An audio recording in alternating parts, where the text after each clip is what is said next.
Order! Order! You are an incorrigible delinquent at times. Behave yourself, man!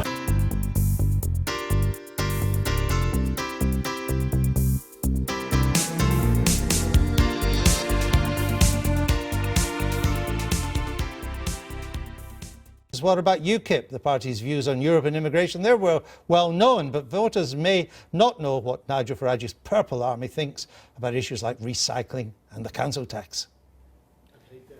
UKIP, which had never held more than a handful of local election seats before, achieved its first major breakthrough in 2013, when they gained 139 seats. The following year, they increased their total by another 161 seats, performing particularly well in parts of Essex. While in 2015, on the same day as the general election, they gained another 176 seats.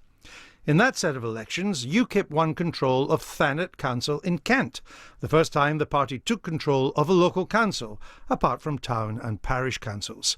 But within 6 months, they had lost overall control, after 5 councillors left UKIP saying they were unhappy with the council's lack of action on a manifesto pledge to reopen a local airport. So 2016 is the last year in the 4-yearly cycle since UKIP's dramatic surge in 2013. Will they be able to maintain the momentum? We're joined now by the party's Deputy Chairman, Diane James. Welcome to the programme. Good afternoon. You've got your referendum that's running strongly in the news. Immigration, as I was just showing Lucy Powell there, is a huge issue as well. What will be a good result for UKIP in these local elections? Well, certainly to retain the 20 seats that we're going to be defending this time, but also building on that. Now, we're fielding 1,400 candidates out of the 2,700 that are going to be available across the country.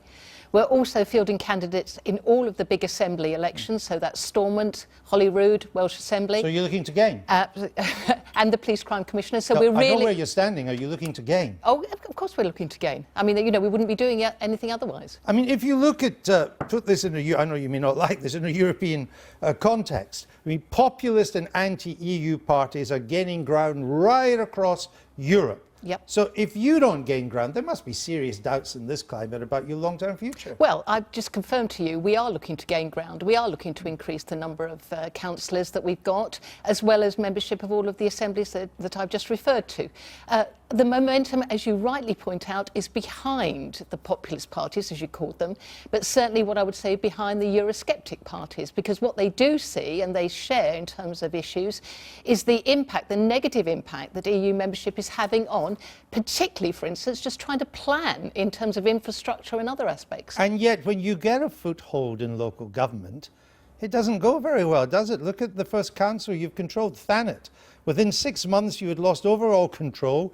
5 councillors left UKIP, unhappy with the leadership. I mean, it doesn't go that well. You are still just a protest party. We're not just a protest party. The issue that the issue that you're directly referring to, of course, is Manston Airport, which is very, very difficult in terms of the overall plans for that, from not only just the local authority, but also from the county council level. So we don't actually have control of Kent County Council. I'm sure if we had, we could have had a lot more input there. And equally, you know, there is this issue of a local problem and individuals coming into government, no matter how or which party they represent, understanding how slowly sometimes decisions can be reached. But look at Boston Borough Council. You did rather well there in 2015. After you'd done rather well, 1 UKIP councillor was quickly suspended. The party split down the middle because you couldn't agree on a leader. 6 councillors continue under the UKIP party banner. 6 others formed the UKIP group. It's a shambles. Well, Andrew, it's interesting that every single time we have this discussion, you always pick up on the bad news to do with UKIP, but you never pick up on the bad news to do with the other parties. If you just I do when I have that. Okay, but if you know, this morning, for instance, you just reeled off a whole series of very good examples. I'm not going to take those away from you. Okay. But have you raised a single one of some of the councillors, Conservative and Labour, across the country, who've had to stand down or been suspended for actually quite serious issues? Now, we've got individuals that decide unilaterally they want to walk away from the UKIP banner, for whatever reason.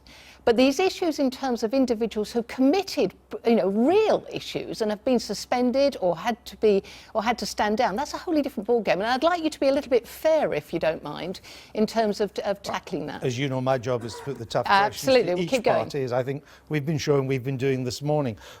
Why should people vote for a party, though, that might not even have a reason to exist after the referendum? Well, we will have a reason to exist, because if we don't exist, nobody else is going to actually hold David Cameron, if the vote to leave happens, hold him to account and make sure it happens. That's my view.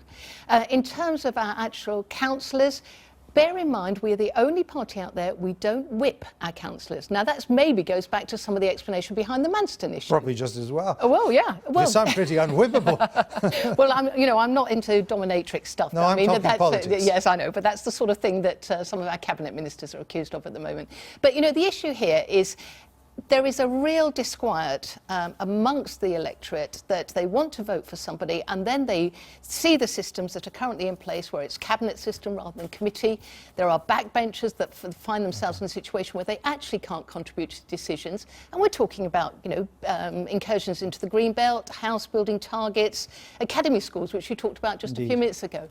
And this is the sort of issue that, a non-whipped UKIP councillor will be able to actually represent their community. And even if you win the referendum, by which I mean we leave, and yes, you would be winning, UKIP continues. Yes, it does. Diane James, thank you.